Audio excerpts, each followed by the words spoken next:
Bonjour, chers parents formidables. Nous nous retrouvons ce week-end après la première semaine de rentrée de nos enfants. Nos bouts de chou, nos petits élèves de l'école primaire, du collège, du lycée et même de l'université.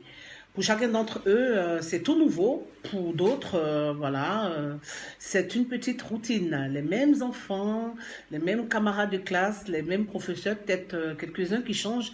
Et à l'école primaire, ça peut être la nouvelle maîtresse. Parlons de nos bouts de chou. C'est une nouvelle maîtresse, un adulte qu'on ne connaît pas et ça peut être très très difficile. Nous avions parlé dans la dernière vidéo de ce que les parents doivent aller à la rencontre des maîtresses d'école, des maîtresses ou des maîtres d'école pour les plus petits, nos bouts de chou, et pour les élèves de l'école primaire également et même au collège. Nous revenons donc sur l'intelligence, les différentes intelligences de nos enfants. Nous avons parlé de l'intelligence visuelle, auditive et abstraite. Oui, effectivement, pour chacun d'eux, vous découvrirez les différentes intelligences de vos enfants. Pour ceux qui sont au collège, ce sera un peu difficile, par exemple, pour les maths. Pour ceux qui n'ont pas d'intelligence abstraite, ce sera difficile pour eux de comprendre la géométrie, l'algèbre aussi, parce que c'est des choses qui n'ont pas de schéma, c'est pas schématisé dans leur cerveau. Et pour ceux qui ont l'intelligence auditive, ce serait plus génial pour eux d'écouter, mais aussi en retournant à la maison, de travailler aussi avec les parents.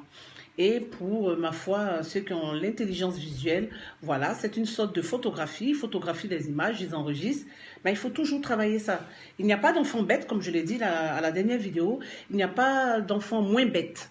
Alors, pour revenir à l'école primaire, je voudrais signifier cela pour tous les instituteurs et les institutrices qui vont entamer cette année scolaire. Ne vous énervez pas, surtout ne paniquez pas.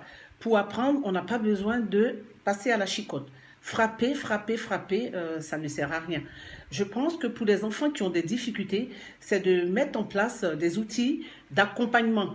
Bien entendu, voyez ça avec les directeurs ou les directrices d'école pour mener à bien ce projet. Ce sont des projets que vous pourrez présenter dès le début de l'année à vos responsables, vos directeurs au collège, les principales ou même les proviseurs.